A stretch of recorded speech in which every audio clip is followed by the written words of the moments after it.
Welcome, nature detectives. I'm Conrad. I'm an outdoor educator with the New York State Office of Parks, Recreation, and Historic Preservation at Letchworth State Park, and today I have a nature mystery for you. What's today? April 28th? It's so warm it feels like it's like May 10th or May 15th. And all that warm weather means there are lots of different kinds of wildflowers blooming right now all over. And I think we can use some nature tools to figure out what kind of plants these are and how they help us every single day. In particular, I'm thinking of our nature tools of our eyes and our fingers. The wildflower I'm thinking of in particular, most of the time, looks like this. And the first thing that jumps out at me when I see this wildflower are the tiny little purple flowers peeking out. And you see they're kind of poking out from in between the leaves. Once you look more closely at them, man, they're really cool. Look at all those patterned spots lifting up on that top petal. There are some speckles on the end of some stringy things. Those stringy things look like the structures that the plant will use to disperse its pollen, the little dust that sometimes gets on bees and butterflies that it uses to take from flower to flower and make more seeds. Speaking of those flowers, you see the leaves? They're kind of pointed on the end, and along the edge they have more little points. And those little points kind of look like the edge of a saw, and just like a saw, scientists might call that a serrated edge on the leaf. Pointy leaf with a serrated edge. And while I'm in there, I can feel that it's kind of fuzzy, kind of soft. And the third nature clue, with our fingers we can feel that stem, and hey, it's actually almost a perfect square. The stem is not round like a dandelion. This is nice and square. That is really unique, a really important clue. So let's put all those nature clues together. We have a beautifully squared stem on the plant. Run our fingers up to these leaves, and they're kind of furry and fuzzy, super soft.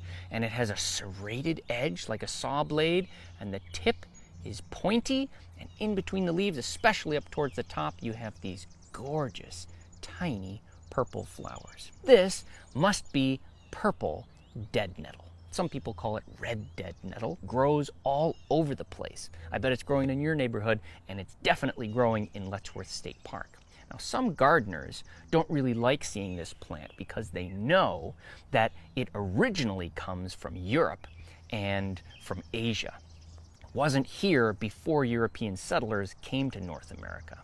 So this plant is considered by some to be an invasive species. But a lot of experts in invasive species wouldn't consider purple dead nettle to be a high priority invasive species, one that comes from somewhere other than North America and does a lot of damage to the ecosystem or presents some kind of threat to public health for humans.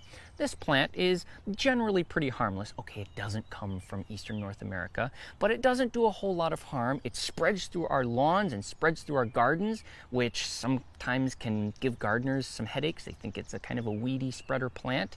But unless that's your concern, this plant really doesn't do any harm. It is an early nectaring source for lots of pollinators like bees and butterflies and ants and wasps that need to feed on nectar. And especially in a warm year like this year, the purple dead nettle was one of the first flowers to emerge before even the dandelions were out. So it can be an important nectar source, even though it's not from eastern North America originally.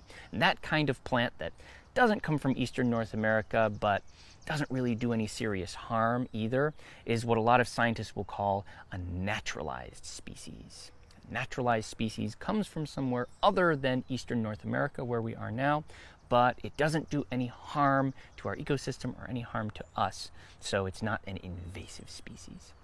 In fact, if you gently tug on the little purple flower that you see sticking up between the leaves, it slides right out like it was in a little sleeve, and then if you very gently put it in your front teeth and squish down, that's a little sunburst of delicious sweet nectar flavor. These flowers are edible, and they release just a tiny little sunburst of delicious, wonderful nectar. You can taste exactly what the bees and butterflies are so crazy about out there. Well, thank you so much for joining me for today's Nature Mystery. If you have any questions about purple dead nettle or other kinds of naturalized plants in this part of North America, please put a comment in the comment section below the video. Share this video with your friends to put their nature detective skills to the test. And as always, like Letchworth State Park's Facebook page to stay tuned for more nature mysteries.